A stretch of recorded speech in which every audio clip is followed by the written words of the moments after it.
కాదండి, కెనడాలో కేసీఆర్ గారికి 40 ఎకరాలు ఉందని నేను చెప్పానంటే ఎక్కడండి? మొన్న కెనడా వెళ్ళేటప్పుడు ఒక తెలుగు ఆయన నా ఫామ్ హౌస్ చూద్దురా, ఆయన తెలంగాణ ఆయన, కేసీఆర్ గారిని చూసి ఆయన కూడా కొనుక్కోవాలని కలగన్నాడట. కష్టపడి ఆ ఏజ్ కొనుక్కున్నాడు ఆ పెద్ద ఫామ్ హౌస్ 80 ఎకరాలకు చీప్గా వస్తే. అది నాకు బాగుంది కదా అని చెప్పాడు. ఆనందంలో కేసీఆర్ గారిది 40 ఎకరాలు అయితే నాది 80 ఎకరాలు అన్నాడు. అంటే అక్కడ ఉన్నది నేను, ఆయన ఎక్కడైనా చెప్పాడా ఇది కేసీఆర్ గారిదని? నేను ఎక్కడైనా చెప్పాను ఇది కేసీఆర్ గారిదని? కొనుక్కున్నారని ఎక్కడైనా చెప్పాను? ఎక్కడైనా పవర్ అప్ పట్టాలు ప్రూఫ్లు ఏమైనా చూపి? ఎందుకండి అలాగా? పాపం కేసీఆర్ గారిని అనడం ఏంటి, నన్ను ఇరికిచ్చడం ఏంటి?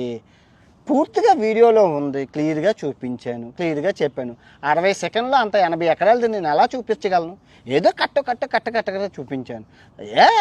అతిపతి లేని మాటలు, తలా తోక లేని మాటలు మాట్లాడతారు కేసీఆర్ గారు. వాడు బాబా అలా అనకండి నాయన, దయచేసి రూమర్స్ని క్రియేట్ చేయకండి ప్లీజ్. మీకు చేతి